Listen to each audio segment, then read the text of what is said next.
Good morning, everyone. Good morning, Yusek, and to all our media partners. Welcome to Friday's Media Forum 24. Before we begin with the usual DOH questions, we have a few updates from the spokesperson of the Department of Health. We have with us Undersecretary Maria Rosario Singh-Vergara. Good morning, ma'am. Yes, good morning, Nick, and good morning to all of you. Welcome to our Friday's Media Forum. Nito pong nakaraang linggo, tinalakay po natin ang halaga ng pagsunod sa mga priority groups sa ating pagbabakuna laban sa COVID-19. Ito po ay bahagi ng ating inisyatibo upang ibahagi ang mga prinsipyo na gumagabay sa ating programa sa pagbabakuna. Katuwang ang iba't ibang ahensya, ating patuloy na sinisikap na maisaayos ang ating pagbabakuna kahit na limitado ang kasalukuyang supply ng ating mga bakuna.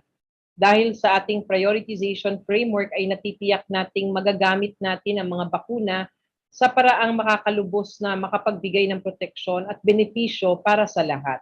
Tandaan po natin na hindi kailangang layunin ng ating prioritization ang i-exclude ang mga tao. Bagkus kahit may mga grupong nauuna, tiyak na ang lahat ng maaari mabigyan ng bakuna ay mabibigyan.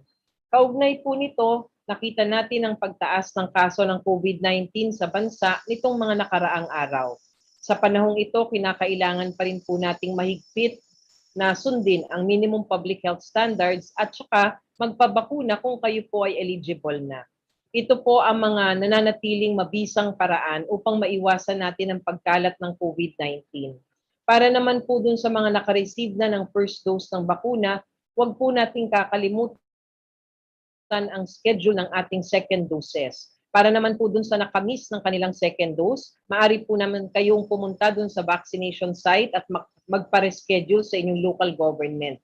Kontakin nyo lang po ang inyong barangay o ang local government upang maiayos po ang inyong rescheduling.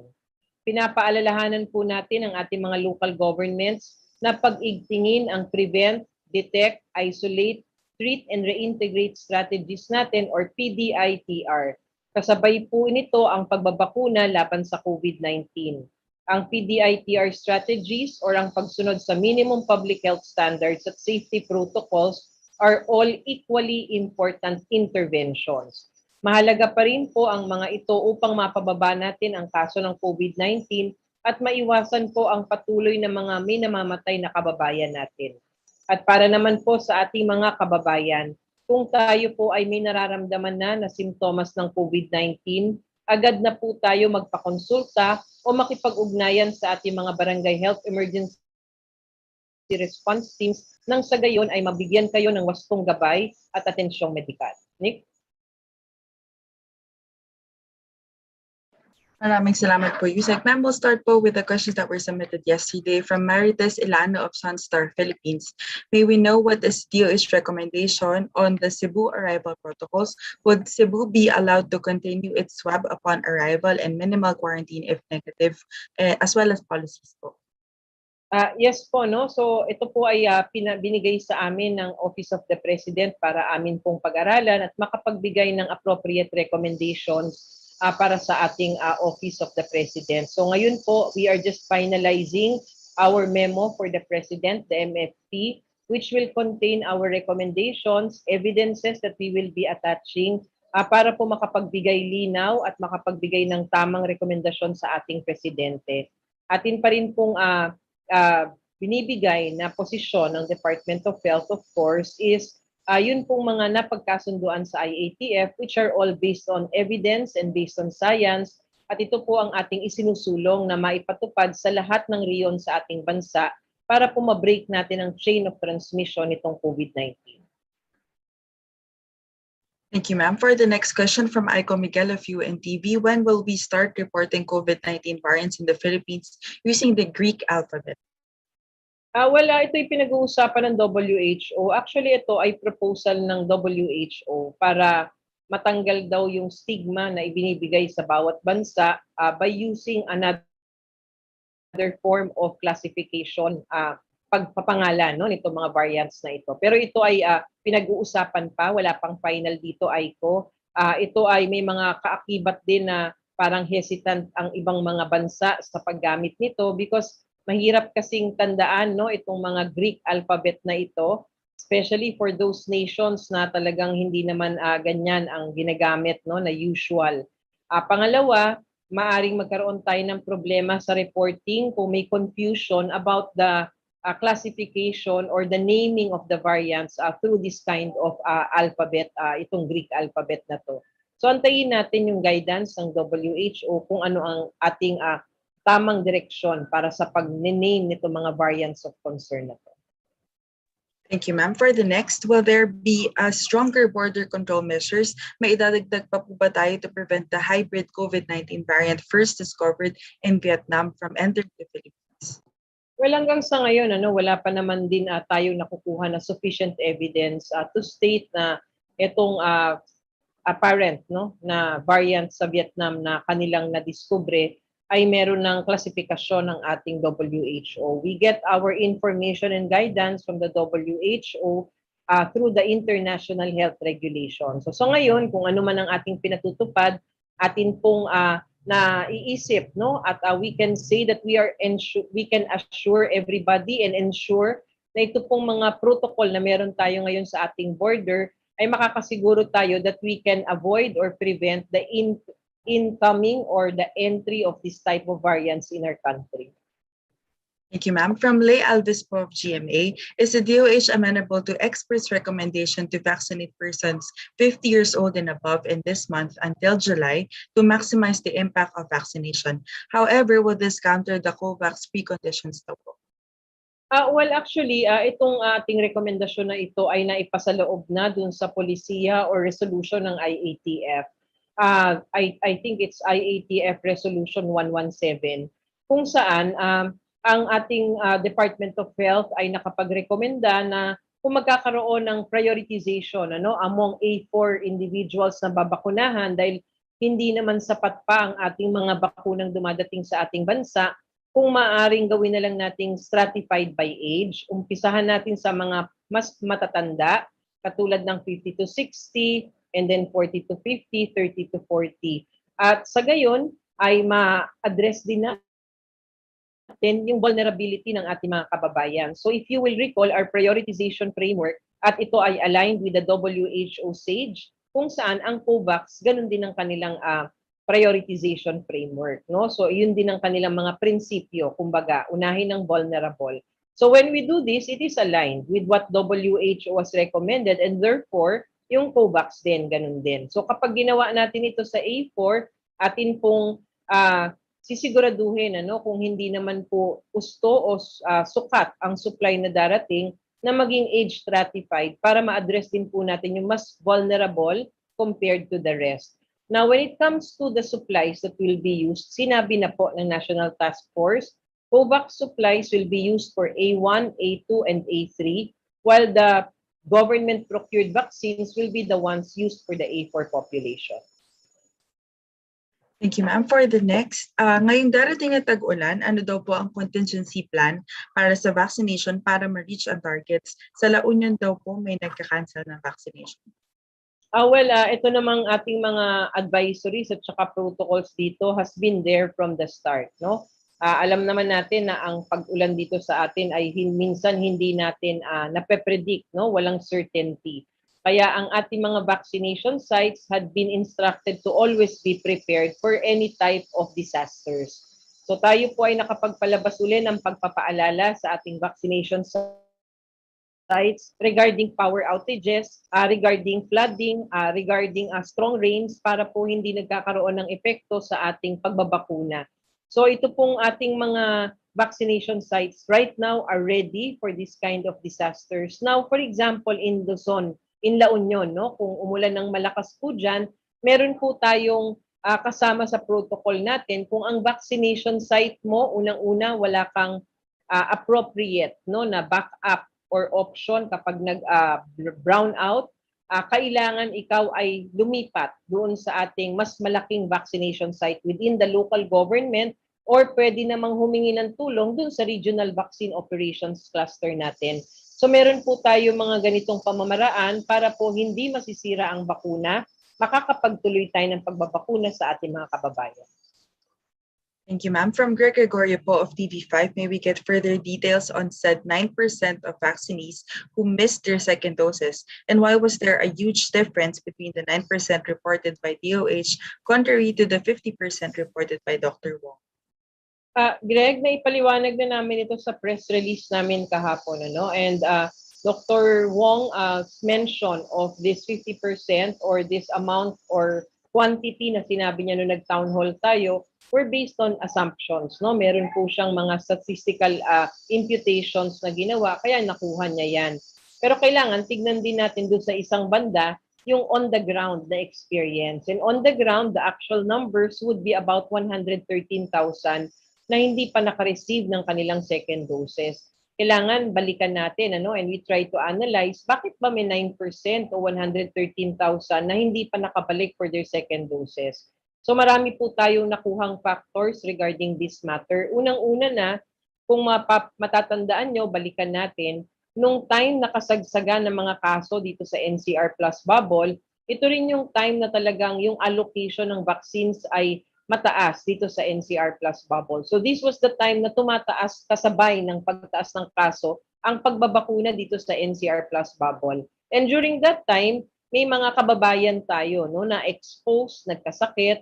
So come their second scheduled time, na-defer sila because of sickness or illness, because of being exposed. So kailangan lang po talagang mapagsabihan na pwede pa silang bumalik kahit na miss nila yung second schedule nila at pwede silang bakunahan na hindi tayo babalik for their first dose. Another factor would be the AstraZeneca vaccines. If you will remember, our first policy indicated na ang ating interval for AstraZeneca vaccines would be 8 to 12 weeks. Kaya yung iba, nagbakuna na 8 week pa lang, nag-second dose. Wala pong problema dyan. Kasama pa rin yan sa indication. Kaya lang, base sa mga pag-aaral at rekomendasyon ng ating mga eksperto, shinit natin yung policy. Sinabi natin, 12th week na talaga ang interval, 12 weeks ng interval ng AstraZeneca vaccines. So marami po dun sa mga nakapag-first dose ng AstraZeneca, ngayon pa lang nila nakukuha ang kanilang mga second doses because of that factor. Kaya pag tinignan ho natin, unti-unting tataas yung second doses na yan in the coming days because of these factors. Thank you, ma'am. I believe your response also answered the second question po of Greg. I'll move on to the next po from Jerome Morales. ASEAN beneficiaries of U.S. vaccine donations are Malaysia, Philippines, Vietnam, Indonesia, Thailand. Do we have any indication how many doses we are receiving? What brand is this? And for what sectors, priority areas will these be administered? Well, nakuha natin yung magandang balita na yan at tayo naman talaga ay nagagalak, no, at nagpapasalamat na tayo rin ay mabibigyan ng tulong galing sa ASEAN and galing pa rin sa ibang mga bansa na meron silang surplus of these vaccines. Actually, lumabas na po sa mga artikulo kung ilang mga porsyento or ilang milyong bakuna ang i-donate ng mga malalaking bansa sa COVAX at saka dito sa ASEAN, no, na nagpo-co-share na ngayon ang mga bansa. So sa ngayon, amin pong nakapanayam din ang ating Bureau of International Health. Ito po yung bureau dito sa DOH, which coordinates with the Department of Foreign Affairs and other agencies for this kind of donations. And hanggang sa ngayon, wala pa naman hong pasabi sa atin kung ilan ang ating matatanggap at kung kailan. So magbibigay ho tayo ng impormasyon as soon as we get those details. Thank you, ma'am. Ma'am, from Red Mendoza po, did former Secretary Chodoro and former Congressman Andaya violated any prioritization nung nagpabakuna sila sa Davao City? Would the DOH summon Mayor Inday Duterte to explain why they were inoculated? We have coordinated already, no, with the regional office. So sila po ay magpapalabas ng paliwanag ukol dito. But nevertheless, kami po ay naniniwala, no, na ang ating regional office naman po dyan sa Davao, no, they follow our protocol. So titignan ho natin kung ano po yung kanilang ibibigay na information para hindi na rin po nagkakaroon ng agam-agam ang ating mga kababayan. Thank you, ma'am. Ma'am, for the second question po of Fred, the WHO said that it aims to downgrade the B.1.7 and B.1351 variants and will put the B.1651.2 variant as the only VOC. Ano po ang say ng DOH dito? Did the DOH receive any information from the WHO on the supposed downgrading of the variants based on studies? Well, we checked on this actually, no? So tinignan natin. So ang sinabi ng WHO, they are removing two Indian variants, yung lineage niya, no? Yung mga point-point na, 'di ba? Ang variant of concern ng Indian variant is B1.617.2. Yan yung variant of concern. So meron pang mga ibang lineage ang Indian variant na lumalabas sa classification na sinasubmit ng ibang bansa. Yan po yung tinanggal nila, dalawa dyan. But the UK variant and the South African variant remains to be a variant of concern at kasama pa dun sa listahan ng WHO.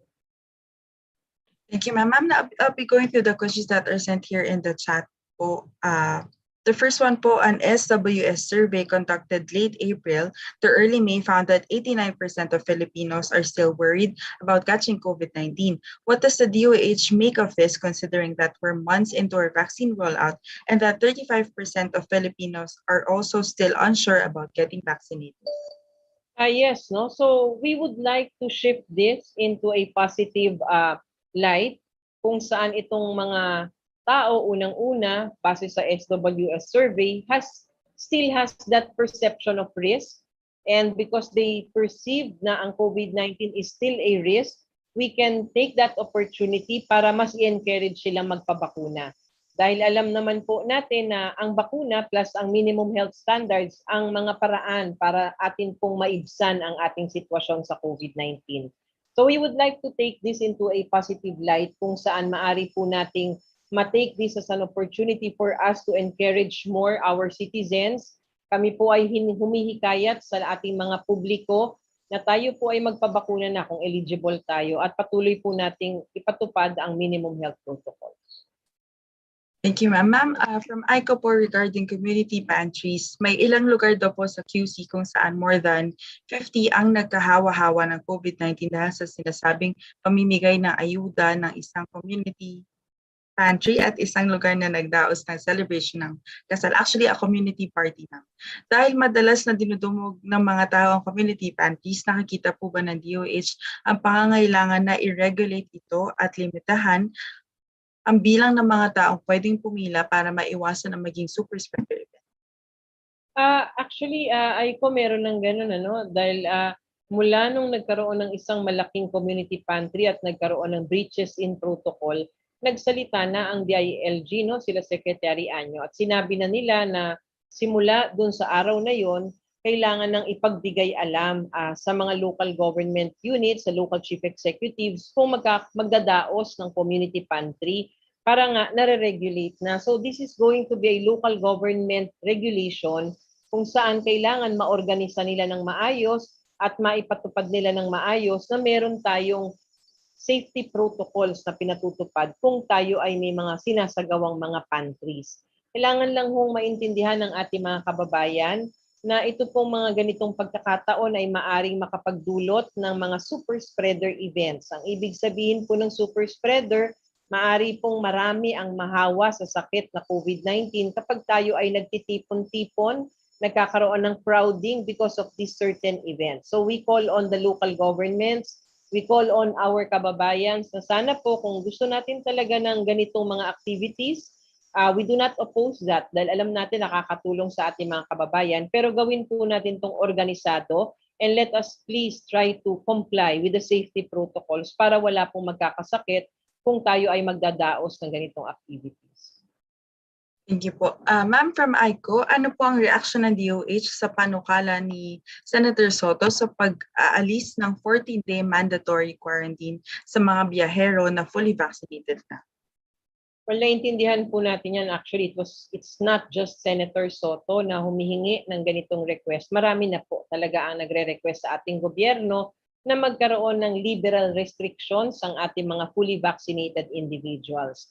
Tayo po ay bukas sa mga ganitong mungkahi at saka rekomendasyon. Pero kailangan po unti-unti nating ipapatupad ito. Kailangan pong pag-aralan ng mabuti ito pong pagbibigay ng ganitong liberal incentive sa ating mga fully vaccinated.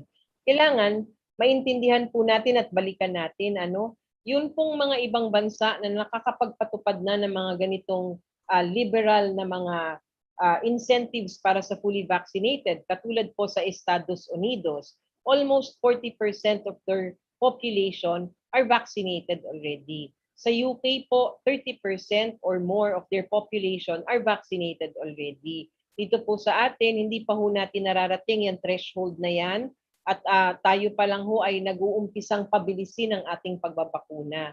So ang ibig ko lang pong sabihin, ngayon pong mababa pa lang ho ang coverage natin for vaccination. Fully immunized or fully vaccinated individuals ay mababa pa rin po. Atin pong pagpasensyahan muna, no? They will try to be patient. Dadating po tayo dun sa point na pag na-reach natin na yung threshold na yan, we will also have this kind of liberal incentives for fully vaccinated. Pero on the other side, in parallel, we are already discussing this. Actually, we had a meeting with our all experts yesterday. Inumpisahan na itong pag-usapan. Nung Martes naman, we had a meeting with the other government agencies, with the Department of Tourism and the other concerned agencies, para dito sa sinasuggest na green lanes. So if ever, we will be implementing slowly and gradually para masiguro pa rin nating ligtas pa rin tayo sa banta ng COVID-19.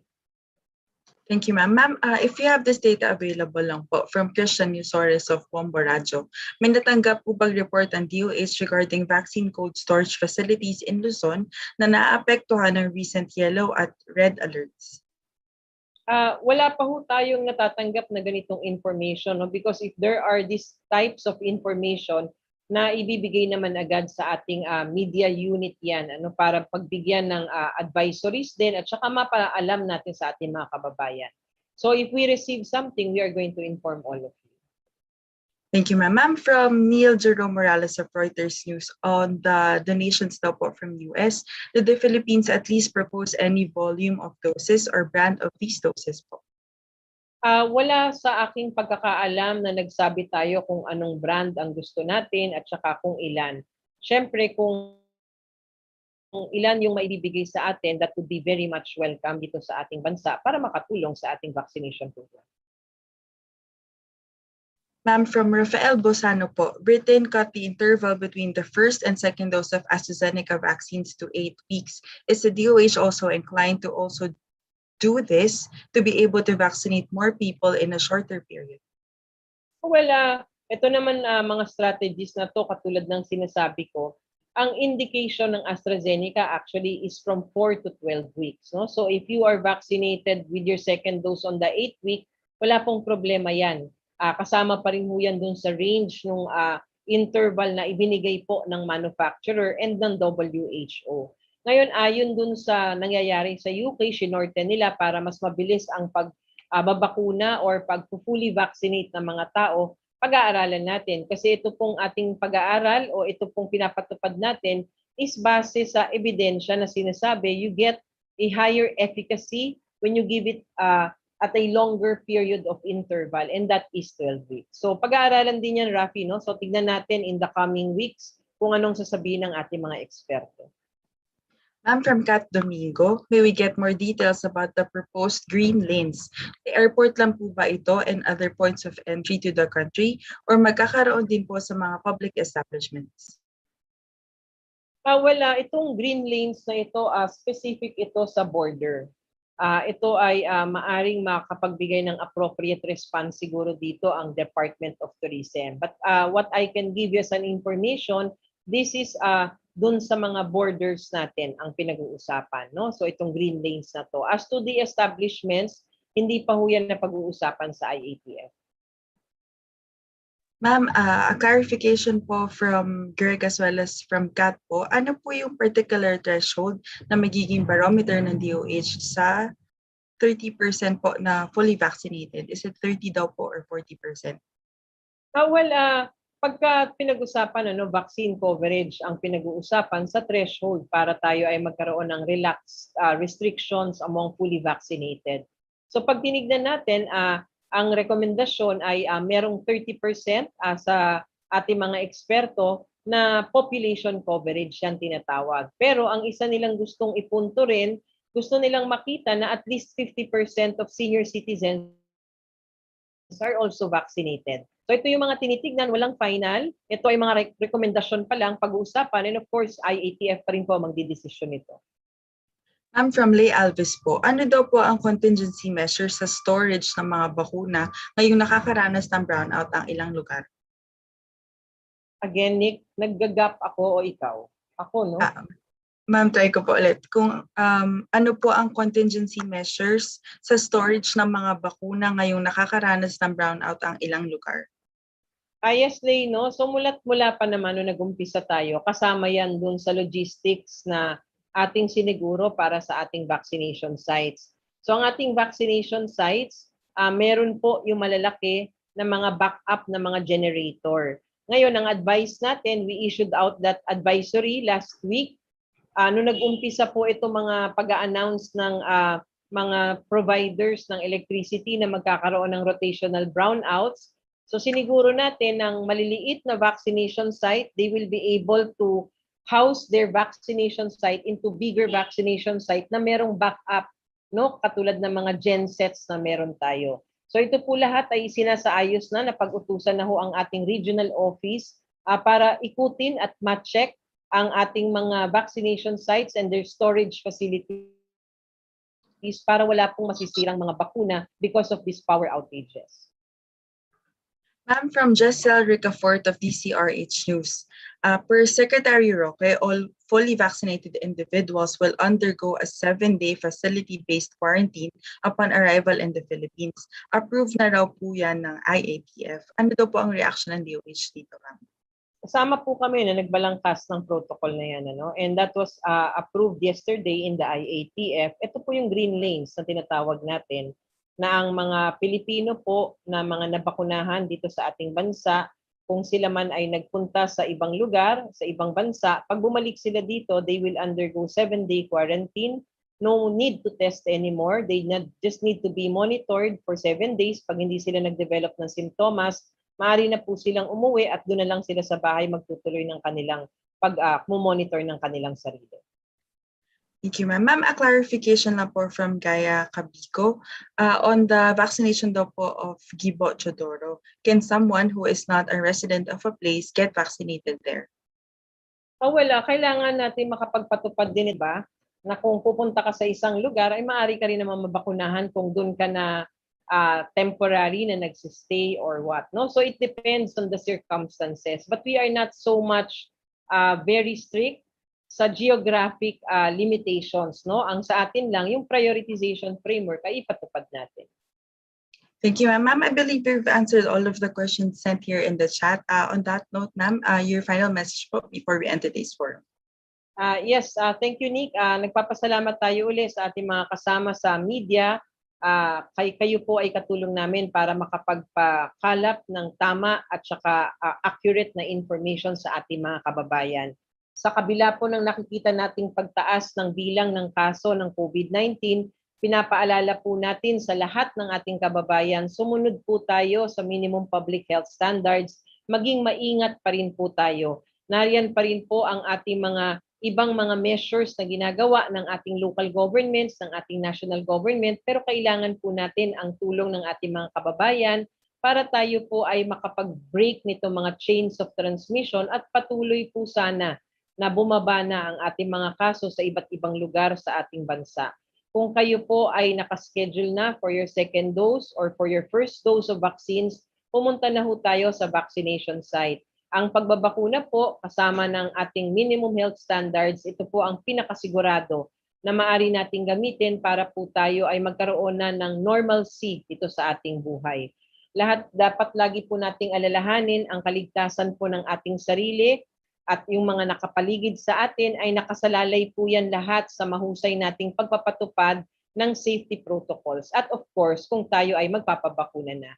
So sana po tangkilikin po natin ang National Vaccine Deployment Program natin. Amin pong sinisiguro, ligtas sa mga bakuna at ito ay makakapagbigay sa inyo ng proteksyon. So punta na ho kayo sa bakunahan at kayo po ay magpalista na at magpabakuna para maproteksyonan ang inyong sarili, ang inyong pamilya at saka po ang buong komunidad. So maraming salamat po sa inyong lahat and happy weekend to all of you. Thank you, ma'am. Happy weekend.